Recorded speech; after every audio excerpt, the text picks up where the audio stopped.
Hey everyone, it's Afrothos here with a deck tech, and this is for a format which has been on MTG Arena for the weekend. It is Pauper, and here we're looking at Pauper Merfolk. This is a pretty sweet deck. I've really enjoyed playing it. Oddly enough, I had like a large number of decks I wanted to play, and this is the one I kept putting off because I kept on thinking it didn't have enough power, and I'd see people playing a similar deck or similar decks to this, and I was able to, generally speaking, overcome them. But I don't think anyone was playing this build. They weren't playing proper Merfolk. They were trying to do things like play Sliverblades as well as Mistcloak Herald, for example. And I think this is a really nice build because it has a good amount of... It's almost like it feels like it's a couple of different decks at once. But it's very specifically a Merfolk deck. It has a really nice tempo playout. It has great avoidance. It has hexproof. And it has some combat tricks. It has bounce. You can bounce your creature stuff. It has a little bit of card draw, not a lot. But all in all, it's a pretty nice deck. I really enjoy it. So let's start with our creatures. We have Mistcloak Herald, which is just a 1/1 for 1, but it can't be blocked, which is pretty sweet. It doesn't matter what your opponent has on the battlefield, this can't be blocked. Just got to keep it away from removal, and you're good. We've also got a Jade Bearer, which is a really nice card, actually. It's not something that I particularly think is great in normal sand constructed Merfolk, but in this deck it shines. When it comes in ends battlefield, you can put a +1/+1 counter on any other Merfolk, so it can't put it on itself. Basically, never play this on turn 1, just don't do it. We've also got our Shaper's Apprentices, which are really nice. They're a 2/1 for 2, but it has flying as long as you control another Merfolk. So if on turn 1 we played Mistcloak Herald, obviously it already has flying. But basically we don't have to really worry about that until turn 3. So turn 2 Shaper Apprentice, turn 3 play any of our free drops, even something like a Jade Bearer, turning this into a 3/2, and hitting in the air early on is a great way to just start getting in damage. Then we've also got our Water Trap Weavers. Now these are fantastic. It's a 3-mana 2/2. When it enters the battlefield, tap target creature an opponent controls. That creature doesn't untap during its control's next untap step. That's really powerful. Now it can be that you've got something like a 7/7 or a 6/6 if you're playing against Stompy, and your opponent's done something like that. I'll tell you what, I'll just keep this one massive blocker because there's no way. I know they've got things like River Herald Boons, Jade Bearers in the deck, but there's no way that they're going to be able to beat my 6/6, my 7/7. And then you just go Water Trap Weaver, and tap it down. You can also, there's the unsummon effect as well, but I really like this card. It's also really good against when your opponent's playing a lot of mana elves. You just tap them down and just turn them off for mana. There's points where people will miss land drops, but they've been playing elves, and then you just stop that from being able to tap for mana for 2 turns, which is really powerful. We've also got our Jungleborn Pioneer, which is a 3-mana 2/2, and we don't really care about this bit of the creature, generally speaking. But what we care about is what it does when it enters the battlefield, which is it creates a 1/1 blue Merfolk creature token with hexproof. And that hexproof can be quite important. We have a number of ways to put counters on things, and one of the ways to make sure that they can't blow us out, they can't get rid of a creature as we're putting counters on, or bounce a creature which has these counters on, is to put them on a hexproof creature.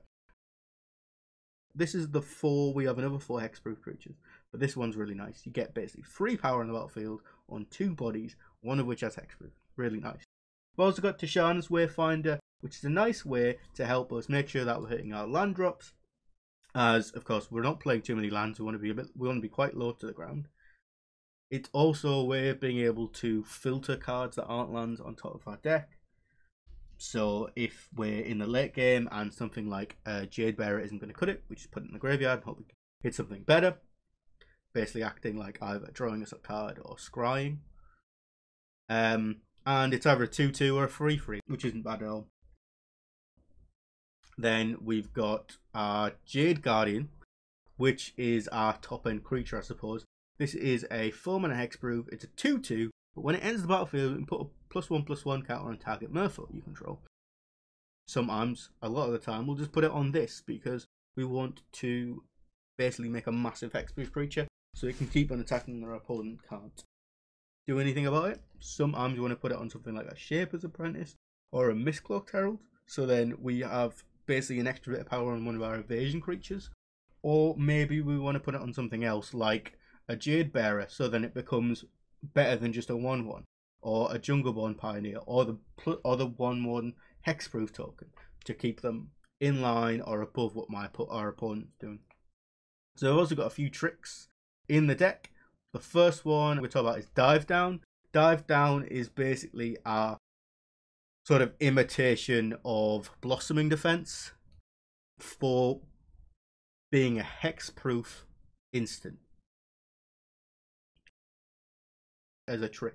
This doesn't give any power to our creature, but it does give it +3 toughness. And I'm telling you, a fair few times I've used it purely for that. You know, our opponent thinks, I'm going to attack. They kind of have to block. They're at a point where they have to worry about it. And that means that it's a way of just being able to remove a creature. We do this, and then we just go, bam, it has 3 toughness. And all of a sudden, they don't trade anymore.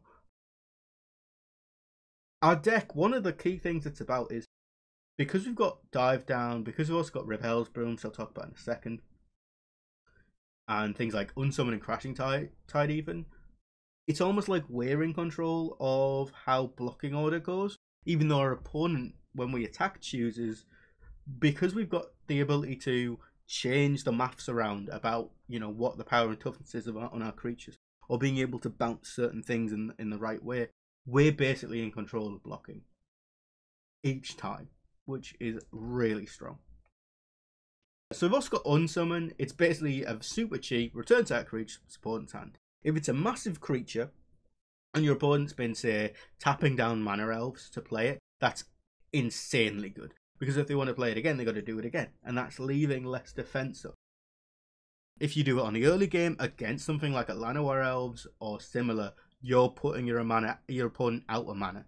And sometimes they do things like they keep a 1-lander because they've got a couple of elves. And if they go turn 1 Llanowar Elves, turn 2, I can't remember what the 2-mana elf is called, but they play that. And then just tap, you just put the 2-mana elf back into hand. You've basically time-locked your opponent. It's really powerful. You've got then River Herald's Boon, which is really cool. All of our creatures are Merfolk. So as far as we're concerned, it says +1/+1 on target creature and +1/+1 on target creature. So if we want to, we can put him on. We can put 2 counters on a single creature, or we can separate them, put 1 on one and 1 on the other. And again, when you're attacking, your opponent's making blocks. That's when you can then decide, like, you block this way, so this is now a 4/4, or you block this way, so these 2 are 3/3s, that kind of thing. Also, just putting them on things like the Mistcloaked Herald and the Shaper's Apprentice, because just evasion, so maximum damage. Or putting them on the hexproof creatures because they're probably not going to get knocked off them. And then our final bit of extra something is Crashing Tide, which is basically a 3-mana version of Unsummon. And you might say, that's not something that you'd want to play, just play more Unsummon. But, now Crashing Tide is a sorcery, but it's never a sorcery. We almost always have a creature on the battlefield, so we can use it as having flash, basically get big and instant.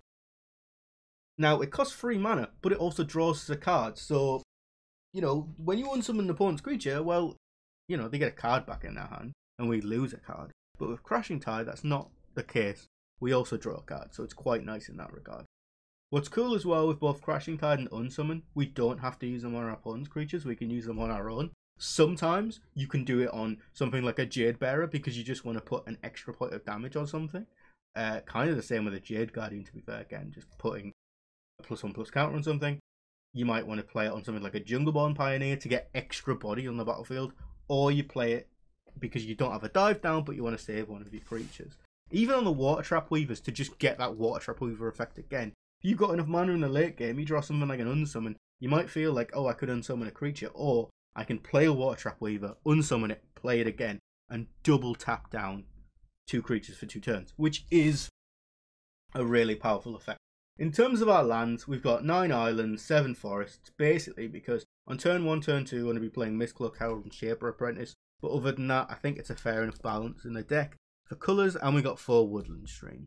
Pretty reasonable. We could have played Evolving Wilds here instead, but I feel like when you want to be playing 20 lands because you're low to the ground, you don't want to be looking at the effects that are fitting your decks, because you play 20 lands and 4 of them are Evolving Wilds. You're really only playing 16 lands. And every time you play an Evolving Wilds, it's like 2 less, it almost feels like. So, maybe I'm wrong there, I can't decide. But I feel like just having 4 tap lands, having too many tap lands is a bad idea. I think Evolving Wilds makes more sense if you want to be playing a 3 mana deck and you want to make sure you can select at the right time. But there you go. Anyway, that's the deck. I hope you've enjoyed it. Please let me know what you think in the comments below. If you enjoy the video, give it a thumbs up, give it a like, and if you're not subscribed already, please hit that subscribe button. It's a great way to support the channel for free. And soon enough, we're going to have some gameplay with this deck, and I'll see you then.